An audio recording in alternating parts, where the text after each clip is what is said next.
अगरचे मैं बर्फ का गोला बन चुका था, लेकिन मैंने एक बार फिर अपने आप को पहाड़ी नाले की तेज रफ्तार, ठंडे यख पानी की लहरों के हवाले कर दी। फायरिंग की आवाज़ों में अब बादल की गरज भी शामिल हो गई थी। बारिश रुक गई मगर बादल अभी तक गरज रहे थे, मगर बादलों की गरज भी बंद हो गई। मैं पहाड़ी नाले से बाहर निकल आया। दूर तबाहशुदा पुल से अब भी इक्का दुक्का फायर की आवाज़ आ जाती थी। मैं सर से पांव तक ठंडे पानी में शराबूर था। मैंने गीला कंबल उतार कर नाले में फेंक दिया और नाले की तेज़ रफ्तार लहरें इसे बहा कर ले गई।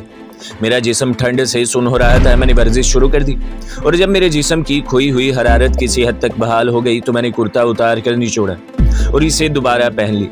इस वक्त मेरे पास सिवाय चाकू, 2 हैंड ग्रेनेड, सदा रुंगनी के दिए हुए सांप के मनके के सिवा और कुछ नहीं था। चाकू मैंने अपने हाथ में पकड़ लिया था और बाकी चीज़ें जेब में डालकर टीले की चढ़ाई चढ़ने लगे। यहाँ भी गश्त करते सिपाही संतरियों का खतरा था, लेकिन पीछे इतनी तबाही मची हुई थी कि मेरे अंदाजे के मुताबिक गश्त पार्टी भी पुल की तरफ चली गई होगी। बादलों ने आसमान को ढांप रखा था, हर तरफ तारीकी छा रही थी। मैं टीले पर चढ़कर बैठ गया। मैं कश्मीर की इन पहाड़ी वादियों से नावाकिफ था और अकेला किसी भी तरफ नहीं जाना चाहता था। मेरे लिए इस वक्त गफ्फारे की कोठरी और इसके बाग का खुफिया तहखाना ही सबसे बड़ी पनाहगाह थी। मैं अंदाजे से इस टीले की तरफ चल पड़ा जिसके अक़ब में मेरे ख्याल में गफ्फारे का सेब का बाग था। मेरी रफ्तार तेज़ नहीं थी क्योंकि चढ़ाई होने की वजह से मैं आहिस्ता चल रहा था। टीले के ऊपर पहुंचकर मगरिब की तरफ निगाह डाली। मेरे सामने नीचे एक प्याले की तरह बनी हुई छोटी सी टेकरी थी। इसके आगे एक बड़ी टेकरी थी और इसी टेकरी के पार गफ्फारे का बाग होना चाहिए था। अंधेरी रात में भी मुझे दूर टेकरी चढ़ के दरख्तों का एक झुंड नजर आ रहा था। यकीनन ये वो दरख्त था जो गफ्फारे के सेब के बाग के आगे जाकर हमवार मैदान के किनारे पर आते थे और जहाँ से हमने नशीब में पुल की तरफ अपना सफ़र शुरू किया था। पत्थरों, चट्टानों, झाड़ियों, लंबी घास से गुजरता मैं नीचे तलहटी में आ गया। यहाँ कोई बाकायदा पगडंडी ना होने के बायस जगह जगह छोटे बड़े पत्थर बिखरे हुए थे और झाड़ियाँ रात के अंधेरों में भूतों की तरह लग रही थी। अगरचे बारिश बहुत हुई थी मगर यहाँ ज़मीन रेतली और संगरेज़ों से भरी हुई थी, जिसकी वजह से कीचड़ नहीं था। रात काफ़ी सर्दी थी मगर मुझे सर्दी महसूस नहीं हो रही थी क्योंकि चलते रहने से मेरा जिस्म गर्म हो गया था और कपड़े भी सूखना शुरू हो गए थे। अंदाजे से मैंने इस तलहटी से निकलकर सामने वाले टीले पर चढ़ना शुरू कर दिया था। टीले की चोटी तक पहुँचते पहुँचते मेरा दम फूल गया। बड़ी दुश्वार गुजार चढ़ाई थी। लगता था कि इधर से कभी कोई इंसान या मवेशी नीचे नहीं उतरा। टीले पर जाकर मैंने अंधेरे में आंखें पूरी तरह से खोली और बाएं जानिब देखे। दरख्तों पर वो छोटा सा झुंड मुझसे कोई 200 कदम के फासले पर था। या खुदा, यही मेरे गाइड के बाग वाले दरख्त हों। मैं दिल में दुआएं मांगता रहा और इन दरख्तों की तरफ बढ़ा। जब मैं इन दरख्तों में आया तो दिल को इत्मीनान सा हुआ क्योंकि दरख्तों की दूसरी जानिब अंधेरे में गफ्फारे के सेब के बाग के दरख्तों के ह्योले दिखाई दे रहे थे। मैंने अपनी रफ्तार तेज़ कर दी। ये जगह वैसे भी हमवार थी। मैं सेब के बाग में से गुजरते हुए चौकस हो गया क्योंकि यहाँ मेरे लिए ख़तरा भी हो सकता था। एक दरख्त के पीछे कुछ देर रुक कर माहौल का अच्छी तरह से जायज़ा लिया और हमतन गोश होकर रात के सन्नाटे को गौर से सुना। दरख्तों से, कोहनियों और पत्तों पर से बारिश के रुके हुए पानी के टपकने की आवाज़ों के सिवा वहाँ कोई आवाज़ नहीं थी। मैं अपने गाइड की झोंपड़ी की तरफ बढ़ा। मुझे मालूम था कि गफ्फारा अपनी बेटी नाजो को लेकर एक रोज़ पहले ही नीचे गाँव अपनी बहन के घर जा चुका था और कोठरी में कोई नहीं था। चुनाचा जब मैं कोठरी के करीब आया तो इस पर ताला लगा हुआ था। बराबर वाला आंगन भी खाली था। कोने में छप्पर के नीचे पराली का ढेर पड़ा था। मैं इस ढेर के साथ टेक लगाकर बैठ गया। यहाँ हल्की हल्की गर्माइश का एहसास हुआ। अगरचे मुझे सोना नहीं चाहिए था मगर थकान के बायस नींद का ज़बरदस्त गलबा था। मैंने पराली के ढेर के नीचे की तरफ जाकर ढेर में एक सुराख सा बनाया और इसमें घुसकर लेट गया। पराली गर्म थी, मेरा जिस्म थकन से चूर। लेटने के थोड़ी ही देर बाद मैं गहरी नींद में खो गया। आंख खुली तो छप्पर के नीचे दिन की रोशनी फैली हुई थी। जल्दी से पराली के ढेर से बाहर निकला तो आंगन में धूप ही धूप थी। मैंने घड़ी देखी, सुबह के 10:30 बज रहे थे। कोठरी की दीवार की ओट में आकर मैंने बाग का जायजा लिया। बाग वीरान पड़ा था। धूप दरख्तों के साथ धुलाई धुलाई शाखों पर चमक रही थी। मुझे शाखों पर लगे हुए कच्चे पक्के सेब दिखाई दिए। जब मुझे यकीन हो गया कि वहाँ मेरे सिवा कोई दूसरा इंसान नहीं है तो मैंने एक दरख्त से 2-3 पके हुए लाल सेब तोड़े और वहीं दरख्त की ओट में बैठकर खाने लगे। अचानक 2 आदमियों की बातें करने की आवाज़ सुनाई दी। मैं लपक कर सबसे आखिरी दरख्त के पीछे छुप कर बैठ गया। आवाज़ गफ्फारे की कोठरी की जानिब से आ रही थी। आवाज़ करीब आई तो मैंने गफ्फारी को एक आदमी के साथ बातें करता सेब के दरख्तों के पीछे जानिब आता हुआ देखा। वो एक जगह दरख्तों के दरमियान रुक गए। इसके साथ जो आदमी था इसने कश्मीरी फरन पहन रखी थी और सर पर गर्म टोप और कांधे पर कश्मीरी चादर थी। वो कश्मीरी जुबान में बातें कर रहे थे। शायद सेब की पकी हुई फसल का सौदा हो रहा था। गफ्फारी ने इसे दरख्त पर से एक सेब भी उतार कर दिया। अजनबी कश्मीरी ने मुस्कुराकर गफ्फारे को कुछ कहा और सेब जेब में डालकर इसके साथ वापस चला गया। बाग के किनारे पर कोठरी से चंद कदमों के फासले पर नीचे गांव को पगडंडी जाती थी। वहां जाकर दोनों खड़े बातें करते रहे। फिर वो आदमी गफ्फारे से हाथ मिलाकर नीचे उतर गया और गफ्फारा वापस कोठरी के पास आया और ताला खोलकर कोठरी में दाखिल हो गया। मैं दरख्त के पीछे से निकला और कोठरी के दरवाजे पर आकर खड़ा हो गया। मैंने गफ्फारे को देखा, सलाम किया तो इसने चौंक कर मेरी तरफ देखा। इसका पहला जुमला ये था, तुम्हारा साथी कहाँ है? इसने मुझे अंदर खींचकर दरवाज़ा बंद कर दिया। वो मुझे देखकर घबरा सा गया था। पुल तबाह हो गया है, सुना है कितने ही भारतीय फौजी मारे गए हैं। तमाम देहात को फौज ने घेरे में ले लिया है। घर घर की तलाशी ली जा रही है। भारतीय कई लोगों को पकड़ कर ले गए हैं और इनके जासूस जगह जगह फिर रहे हैं। जब मैंने गफ्फारे को इस ऑपरेशन की पूरी रिपोर्ट दी तो इसने गहरा सांस भरते हुए मेरी तरफ देखकर कहा, भारतीय फौज हमारे गाँव में भी आने वाली है। तुम्हारा इस वक्त यहाँ से निकलना ठीक नहीं, तुम पकड़े जाओगे, इसलिए तुम्हें तहखाने में छुप जाना होगा। मैं मौका मिलते ही तुम्हारे पास आ जाऊंगा। जल्दी करो, डोगरा सिपाही यहाँ पहुँचने वाले होंगे। उन्होंने पिछले 2 देहात में आग लगा दी। मैं कोठरी से निकलकर गफ्फारे के साथ बाग में इस जगह आ गया जहाँ रात भर की शदीद बारिश के बाद भीगे हुए सूखे पत्तों और शाखों का ढेर था। गफ्फारी ने झाड़ झंकार को एक तरफ से हटाकर लकड़ी का तख्ता परे हटाया और मेरी तरफ देखकर बोला, तुमने कुछ नहीं खाया होगा, मैं नीचे जाकर हालात देखता हूँ, तुम्हारे लिए खाने को मिलाऊंगा। तुम यहाँ से किसी हालत में भी बाहर मत निकलना जब तक मैं ना आऊँ, समझे? हाँ, ये एक लफ्ज़ कहकर मैं गड्ढे में उतर गया। गफ्फारे ने लकड़ी का तख्ता ऊपर कर दिया और झाड़ झंकार इस तरीके से ऊपर रखा कि तख्ते के नन्हे सुराख में से ताज़ा हवा अंदर आती रही। वो चला गया। इस गड्ढे में मुझे बाहर की ठंड से ज़रूर निजात मिल गई थी, लेकिन बेहद हबस था और लगता था कि मैं जिंदा दरगोर हो गया हूँ। गड्ढे में मच्छर भी कहीं से आ गए थे। कुछ मालूम नहीं था कि मुझे वहाँ कितनी देर तक कैद में रहना पड़ेगा। बहरहाल ये इससे बेहतर था कि मैं डोगरा फौज की कैद में चला जाऊँ और वो मुझे भयानक अजियतें दे देकर हलाक कर डाले। अजियतों से मेरा ध्यान अपने साथी कमांडो नंबर 9 की तरफ चला गया। अगर वो भारतीय फौज की कैद में है तो न जाने दुश्मन इसे किस किस तरह की अजियतें दे रहा होगा। मैं दिल में दुआ मांग रहा था कि खुदा करे वो शहीद हो गया। जिस तरह हमारे तीसरे साथी कमांडो नंबर 8 ने दुश्मन के पुल को उड़ाकर शहादत का रुतबा पा लिया था, मेरी आंखों के सामने कमांडो नंबर 9 की खुशखुशी दाढ़ी और तांबे जैसा चमकीला चेहरा, गहरी तेज आंखें और घुटा हुआ जिस्म घूमने लगा। मेरे दिल ने कहा कि वो भी यकीनन शहीद हो चुका होगा, क्योंकि किसी कमांडो का दुश्मन फौज के हत्थे चढ़ने से बेहतर होता है कि वो शहीद हो जाए। तारीख तय खाने में बैठा मैं देर तक इन्हीं ख्यालात में गुम रहा। बाहर सन्नाटा छाया था। किसी वक्त परिंदे के बोलने की आवाज़ आ जाती। कुछ देर बाद 2 फायर हुए। ये पिस्तौल के फायर की आवाज़ थी और मेरे अंदाजे के मुताबिक नीचे गांव की तरफ से आई थी। मैं हमतन गोश हो गया। अब कुछ आवाज़ें ऊपर की तरफ आ रही थी। मैंने जेब से दस्ती बम निकाल कर अपनी मुट्ठी में थाम लिया। ये बम मुझे नहीं बचा सकता था, लेकिन मरने से पहले मैं 1-2 को ज़रूर मारना चाहता था। आवाज़ें जैसे बाग के शुरू में कोठरी के पास आकर रुक गई। फिर किसी फौजी ने चिल्लाकर बाग की तलाशी लेने का ऑर्डर दिया। इसका लहजा डोगरा संतरी का सा था। ऊपर जमीन पर कई फौजियों के भारी बूटों की धमक सुनाई दी और मैं गड्ढे की दीवार के साथ सिमट कर बैठ गया। दस्ती बम मैंने इस तरह हाथ में ले रखा था कि अगर ऊपर से डोगरा सिपाही ने लकड़ी का तख्ता अलग किया तो मैं हैंड ग्रेनेड का पिन निकाल कर बाहर फेंक दूंगा। इसके बाद चाहे मुझे गड्ढे में ही गोलियों से भून दिया जाए। कुछ फौजी बूटों की आवाज़ मेरे तहखाने के ऊपर वाले झाड़ झंकाड़ के पास आकर रुक गई। फिर जैसे पत्तों और शाखों को संगीन से इधर उधर हटाकर देखा जाने लगा। मैंने दुम साध लिया। मेरी 2 उंगलियां पिन निकालने के लिए दस्ती बम के ऊपर आ गई। ओए जांगली, इधर क्या कूड़ा करकट देखता फिरता है? इधर छप्पर के नीचे जाकर देखो, किसी फौजी ने दूर से आवाज़ दी। इसके साथ ही फौजी बूटों की आवाज़ दूर चली गई। मैं बच गया था। फिर मुझे अपने गफ्फारे की आवाज़ सुनाई दी। वो किसी फौजी से कह रहा था, इधर कोई पाकिस्तानी कमांडो आता तो हम खुद आपको इतला कर देते। हम तो सर हर वक्त चौकस रहता है। बकवास बंद करो, हम तुम लोगों को अच्छी तरह जानता है, हम पूरी तरह चेक करेगा। ये किसी डोगरा कंपनी कमांडर की आवाज़ ही हो सकती थी। कुछ देर तक फौजियों के बूटों की धमक और इनकी आवाज़ें सुनाई देती रहीं। फिर ये सारी आवाज़ें मुझसे दूर होती हुई गायब हो गई। खतरा टल जाने पर मैंने खुदा का शुक्र अदा किया और हैंड ग्रेनेड को दोबारा जेब में रख लिया। बाहर एक बार फिर सन्नाटा छा गया। दूर वादी में किसी चील के चिल्लाने की आवाज़ बार बार आ रही थी। फिर ये आवाज़ भी तहलील हो गई। गड्ढे में बैठे बैठे मैं तंग आ गया था। सोचा बाहर ताज़ा हवा में निकला हूँ, लेकिन गफ्फारी की हिदायत याद आ गई कि जब तक मैं ना आऊँ हरगिज़ बाहर मत निकल। मैं अंधेरे गड़े नुमा तहखाने में ही दुबका बैठ रहा। मेरे सर के ऊपर लकड़ी के तख्ते में जो सुराख था, इस पर कुछ शाखें आ गई थी, जिसके बायस गड़े में हवा तो दाखिल हो रही थी मगर रोशनी कम आ रही थी। फिर ये रोशनी भी धुंधली होने लगी। मैंने अपनी घड़ी देखी, अंधेरे में इसकी सुइयां चमक रही थी। दिन के 12 बजने वाले थे, फिर एक और फिर दिन के 2 बज गए। 2:30 बजे के करीब मुझे इंसानी कदमों की आवाज़ अपनी तरफ आती सुनाई दी।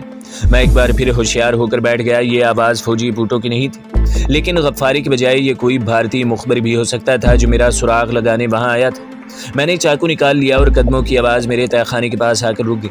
अब गफ्फारे की आवाज़ आई है, मैं हूँ गफ्फारा, घबराओ नहीं। इसके बाद फिर गहरी खामोशी छा गई। गफ्फारा ऊपर इधर उधर चल फिर रहा था। मुझे ज़मीन पर टोकरे के घसीटने की आवाज़ भी सुनाई दी।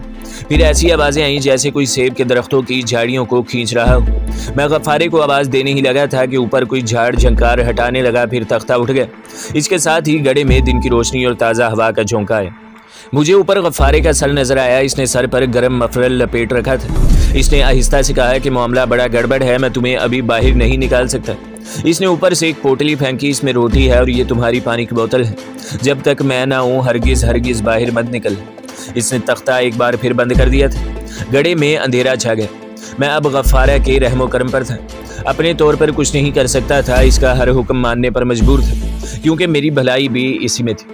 भारतीय फौज ने पुल तबाह होने के बाद से इर्द गिर्द तूफान मचा रखा था। जगह जगह तलाशी ली जा रही थी, मशकूक लोगों को गिरफ्तार किया जा रहा था। खुदा जाने वो क्या क्या जुल्म ढा रहे होंगे। मैंने पोटली में से मकई की रोटी निकाल कर खाई। साथ शलजम का अचार था। पानी का फ्लास्क हमारा ही था, जो मेरे साथी कमांडो नंबर 8 और कमांडो नंबर 9 अपने साथ लाए थे। मैं वहीं गड़े में पाँव थोड़े से खोल कर पड़ा रहा। सारा दिन इसी गड़े में गुजर गया। जब शाम का अंधेरा फैल गया और तख्ते के सुराख में से आने वाली रोशनी गायब हो गई, तो किसी ने पत्तों की शाखों को परे हटाया। फिर तख्ता ऊपर उठ गया। मैंने चाकू निकाल लिया। मैं हूँ गफ्फारा, बाहर आ जाओ। दिन भर तारीख सर्द गड़े में पड़े रहने से मेरा जिस्म दर्द करने लगा था।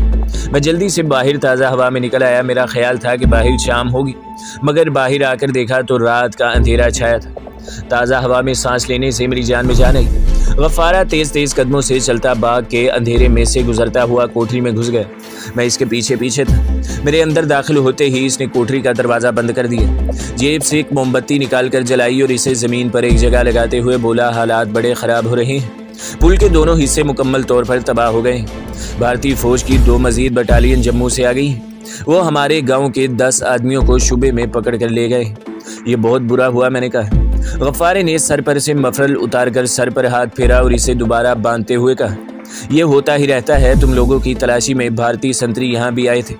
खुदा का शुक्र है कि वो तुम्हारा सुराग नहीं लगा सके। कुछ मैंने भी इन फौजियों के साथ बनाकर रखी है। इन्हें हर सीज़न में अपने बाग के सेब, मकई और मक्खन देता रहता हूँ, लेकिन अब ऐसा लगता है कि उन्हें मुझ पर भी शक हो गया है। इसलिए अब तुम्हारा यहाँ रहना ठीक नहीं। मैंने कहा, तुम मेरी थोड़ी सी रहनुमाई करो, मैं वापस चला जाता हूँ। गफ्फारा मेरे लिए रोटी और पानी लाया था। मैं रोटी खाने लगा। गफ्फारे ने कहा, एक और ख़बर का पता चला है। वो क्या? मैंने पानी का घूंट पीकर बोला। गफ्फारा बोला, मेरे ख़ास मुखबर ने इतला दी है कि कमांडो नंबर 2 जो तुम्हारे साथ गया था शहीद नहीं हुआ। निवाला मेरे हाथ में ही रह गया। तो क्या मेरा साथी कमांडो जिंदा है? हाँ, कमांडो नंबर 9 जिंदा है। इसे भारतीय फौज ने गिरफ्तार कर लिया है और पीछे जम्मू छावनी भेज दिया है। मेरी आंखों के सामने चमकीली आंखों और खुशखुशी दाढ़ी वाले जाले पाकिस्तानी सरफरोश कमांडो की शक्ल घूम गई। न जाने भारतीय इसे क्या क्या अजियतें नहीं देंगे, कैसी कैसी जिस्मानी अकूबतें नहीं पहुँचाएंगे। क्या मैं इसकी मदद कर सकता हूँ? हाँ, मुझे इसकी मदद करनी चाहिए। मैंने गफ्फारे से कहा, क्या तुम्हारी इतला सच्ची है? इसने पहले मेरे मुखबर की दी हुई कोई इतला झूठी नहीं निकली। मेरा ये मुखबर ऊपर बटालियन की मेस में खानसामा है। इसने अपने कानों से एक डोगरा अफसर को कमांडो नंबर 9 के बारे में बात करते सुना है। मैं खामोशी से रोटी खाने लगा। गफ्फारा इस दौरान दोबारा उठकर बाहर जायजा लेने गए। मैं रोटी खा चुका तो इसने कहा, मेरे बेटे, तुम अपना मिशन मुकम्मल कर चुके हो। वैसे भी अब तुम्हारा यहाँ रहना ठीक नहीं है। भारतीय फौज की आदमी चप्पे चप्पे पर शिकारी कुत्तों की तरह तुम्हारी बू सूंघते फिर रहे हैं। इन्हें 2 सिपाहियों की लाशें भी मिल गई हैं, जिन्हें तुम लोगों ने सड़क के ऊपर झाड़ियों में हलाक किया था। इनको यकीन है कि पाकिस्तानी कमांडो का एक साथी इसी जगह कहीं छुपा हुआ है। सारे रास्ते उन्होंने ब्लॉक कर दिए हैं, फिर भी मैं तुम्हें यहाँ से किसी न किसी तरह निकाल दूंगा। मैं सोच रहा था कि एक बार फिर अपनी तामुल जुबान की महारत, संस्कृत के इल्म और हिंदू देवमाला से गहरी वाकफियत और देवों के श्लोकों के आजमाने का वक्त आ गया था। ये वो काम था जो कोई दूसरा कमांडो नहीं कर सकता था। मैंने गफ्फारे से पूछा, गफ्फारा, क्या तुम मुझे यहाँ कुछ चीज़ें ला कर दे सकते हो? कौन सी चीज़ें? गफ्फारे ने कदरे ताज्जुब से पूछी। मैंने जब इससे बताया कि मुझे गेरवे रंग की खद्दर की एक लंबी चादर, मनकों की 2 मालाएं और एक तरशोल, एक टायर सोल के ऊपर से ढकी हुई मोटी चप्पल और थोड़ा सा पानी में घुला हुआ केसर चाहिए तो वो हैरानी से मेरी सूरत तकने लगा। तुम इन चीज़ों को लेकर क्या करोगी? ये मैं तुम्हें बाद में बताऊंगा, पहले ये बताओ कि क्या तुम ये चीज़ें मुझे मुहैया कर सकते हो? मैं तुम्हें कुछ रुपए दूंगा। गफारा बोला, गेरवा खद्दर तो जितना चाहो मिल जाएगा। साधुओं वाली मालाएं साथ वाले कस्बे के बाजार ही से मिल सकेंगी, क्योंकि वहाँ एक मशहूर मंदिर है और इसी बाजार में मालाएं बिकती हैं। बाकी तरशोल मैंने इस बाजार में भी कहीं नहीं देखी। केसर तो हमारे घर में ही है, चप्पल का भी बंदोबस्त हो जाएगा। लेकिन क्या तुम साधु बनोगे? हाँ, मैंने मुस्कुराते हुए कहा, मैं साधु बनकर यहाँ से निकलूंगा, लेकिन गफारा तुम्हें मेरी खातिर, मेरे साथी कमांडो की खातिर एक और काम करना होगा, और वो काम ये है कि जिस तरह भी हो सके मुझे अपने मुखबर के ज़रिए सिर्फ इतना पता करके बता दो कि मेरा साथी कमांडो नंबर 9 जम्मू छावनी में किस रेजिमेंट की कैद में है। मैंने अपने साथी कमांडो को भारतीय फौज की कैद से छुड़ाने का फैसला कर लिया था। गफारा कुछ देर के लिए चुप हो गया, वो गहरी सोच में था, फिर सर उठाकर मेरी तरफ देखने लगा। इसकी आंखों में एक अजीब चमक रोशन थी। मेरे बच्चे, पाक फौज के कमांडो को मेरा सलाम। तुम लोग सच्चे मुजाहिद हो, इस्लाम के शेर हो। मैं तुम्हें ज़रूर पता करके दूंगा कि हमारा जांबाज मुजाहिद जम्मू छावनी के किस रेजिमेंट में कैद है। गफारे ने मेरा माथा चूम लिया। मैंने गफारे को 500 रुपये निकाल कर दी। वो इन्हें नहीं ले रहा था, लेकिन मैंने कहा कि ये मैं अपनी चीज़ें खरीदने के लिए तुम्हें दे रहा हूँ। इसने मेरे बहुत मजबूर करने पर सिर्फ 200 रुपये ले लिए और अगले रोज़ सुबह आने का कहकर चला गया। एक बार फिर इसने मुझे ताकीद की कि मैं कोठरी से बाहर न निकलूं और मोमबत्ती भी रोशन न करूं। मैंने इसके जाते ही मोमबत्ती बुझा दी। गफारे ने कोठरी के बाहर ताला लगाया और इसके कदमों की आवाज़ दूर होते होते गायब हो गई। सर्द अंधेरे और सेलन ज़दा गड़े से निकलकर इस कोठरी की नीम गर्म फिजा में आने से मुझे बड़ा सुकून मिला था। मैं लिहाफ ओढ़कर अपने अगले मिशन के बारे में सोचने लगा। ये मिशन अपने साथी कमांडो नंबर 9 को दुश्मन की कैद से निकालने का था। ये कोई सहल काम नहीं था। जम्मू भारतीय फौज की बहुत बड़ी छावनी थी और कश्मीर के संगीन हालात के पेश नज़र यहाँ चेकिंग और हिफाजती इंतजामात इतने सख्त थे कि आम आदमी फौजी छावनी के इलाके के आसपास भी नहीं भटक सकता था। मैं इस ज़ईफुल एतकाद और हज़ारों देवी देवताओं, उतारों, रविशों और तरह तरह के तोहमात पर यकीन रखने वाली कौम को इनके तोहमात ही से शिकस्त देना चाहता था। इनके लिए मेरे पास काफ़ी मवाद था। मैं अपने जहन में एक बाकायदा लाया अमल तैयार करने के बाद सो गया और ऐसे घोड़े बेचकर सोया कि आँख खुली तो गफारा मेरे पास बैठा मुझे जगा रहा था। मुझे पता ही ना चल सका कि इसने कब कोठरी का दरवाज़ा खोला और कब अंदर आया। तुम्हारी नींद इतनी गहरी नहीं होनी चाहिए दोस्त, गफारे ने मुस्कुराकर कहा। वो मेरे लिए केतली में चाय और खालिस मक्खन में पकी हुई मकई की रोटी लाया था जो मैंने बड़े मज़े से खाई। वो कहने लगा, तुम्हारी चीज़ें खरीदने मैं आज ही साथ वाले कस्बे में जा रहा हूँ। शाम तक वापस आ जाऊँगा। अब दिन का वक्त है, इसलिए तुम्हें इस कोठरी के बजाय वापस ज़मीन दोस्त खाने में जाकर छुपना होगा। यहाँ दिन में किसी भी वक्त भारतीय गश्ती पार्टी आ सकती थी। अगरचे गड़े का नाम सुनकर मेरे रोंगटे खड़े हो गए थे, लेकिन इसके सिवाय कोई चारा भी नहीं था। गफारा मेरे लिए दोपहर के वास्ते भी रोटी और फ्लास्क में पानी भर कर ले आया था। नाश्ता कराने के बाद इसने बाहर जाकर बाग के माहौल का जायजा लिया और फिर मुझे कोठरी से निकाल कर एक बार फिर इसी सर्द तारीख गड़े में बंद कर दिया। इस बार वो मुझे अपने बाग के कुछ सेब भी तोड़ कर देगा। यूँ समझ लें कि बड़ी मुश्किल से मैंने इस गड़े में दिन गुजारा। शाम के वक्त गफारा वापस आ गया। जब वो मुझे गड़े से निकाल कर कोठरी में लाया तो मैंने मोमबत्ती की रोशनी में वहाँ एक गठरी पड़ी देखी। इसमें तुम्हारी चीज़ें हैं, तरशोल मुझे नहीं मिल सकी। इसने गठरी खोल दी। इसमें गेरवे रंग के देहात में बने हुए मोटे खद्दर का लंबा कुर्ता और बड़ी चादर, काले मनकों की 4 मालाएं और एक मोटी सी कश्मीरी चप्पल थी। इसने मुझे 30 रुपए वापस किए। मैंने जेब से 100 के मजीद 4 नोट निकाल कर इसके पाँव में रख दिए और कहा, मैं जिस भेज में यहाँ से निकलूंगा इसके लिए मुझे रुपयों की ज़रूरत नहीं है। मैं जहाँ जाऊँगा रुपये पैदा कर लूँगा। ये हकीर सी रकम मैं तुम्हें नहीं बल्कि अपनी बहन नाजो के जोड़े के लिए दे रहा हूँ, इनकार न करना। गफारा चुप हो गया। तरशोल के लिए मैंने मजीद इसरार न किया। अब मेरे पास इंडियन करेंसी के 10-10 रुपए के 7 नोट, सुधा रंगनी का दिया हुआ सांप का मनका, एक चाकू और हैंड ग्रेनेड था। मैंने सिवाय सांप के मनके और 70 रुपयों के बाकी सब कुछ गफारे को दे दिया कि वो इसे किसी गड़े में दफन कर दे। एक पुड़िया में डालकर वो मेरे लिए ज़ाफ़रान भी यानी केसर भी लाया था। गफारे ने मुझे बताया कि इसने अपने मुखबर को ताकीद कर दी है कि वो जैसे भी हो सके ये मालूम करने की कोशिश करे कि कमांडो नंबर 9 जम्मू छावनी में किस मुकाम पर किस रेजिमेंट की तहवील में दिया गया है। जब तक मुझे ये मालूमात हासिल नहीं होती मैं वहाँ से नहीं जा सकता। गफारा मुझे तहखाने में बंद करके चला गया। अब ऐसा होता है कि दिन को मुझे गफारा गड़ी में बंद कर देता और रात को निकाल कर कोठरी में सुला कर चला जाता। इसके मुखबर को अभी तक मेरे साथी कमांडो का कुछ सुराग नहीं मिल सका था। चौथे रोज़ रात को गफ्फारा मुझे गड्ढे से निकालने आया तो इसने मुझे यह खुशखबरी सुनाई कि मेरे कमांडो साथी का कुछ सुराग मिल गया है। मेरे मुखबर को सिर्फ इतना मालूम हो सका था कि कमांडो नंबर 9 को जम्मू छावनी के इंडियन एयरफोर्स हेडक्वार्टर के दफ्तर में रखा गया है और कोई विंग कमांड भटनागर है जो इससे पूछगछ कर रहा है। गफ्फारे के मुखबर को इस विंग कमांडर का नाम मालूम नहीं हो सका था, लेकिन मेरे लिए इतनी मालूमात ही काफ़ी थी। मैंने गफ्फारा को बताया कि मैं विष्णु देवी यानी जम्मू की माता शेरावाली के भगत के भेष में वहाँ से निकलूँगा। गफ्फारा कहने लगा, इस हालत में तो मैं तुम्हारे साथ 2 कदम भी नहीं चल सकूँगा। लोगों को खामखा शक होगा कि मैं एक साधु के साथ कहाँ जा रहा हूँ और हमारे गांव में भारतीय फ़ौज के जासूस होशियार हो जाएंगे। तो दोस्तों, अगली चीज़ देखने के लिए हमारे चैनल को सब्सक्राइब करें, वीडियो को लाइक करें और बेल के आइकन को भी दबा दें ताकि हर जो आने वाली वीडियो है वो आपको सबसे पहले मिलती रहे।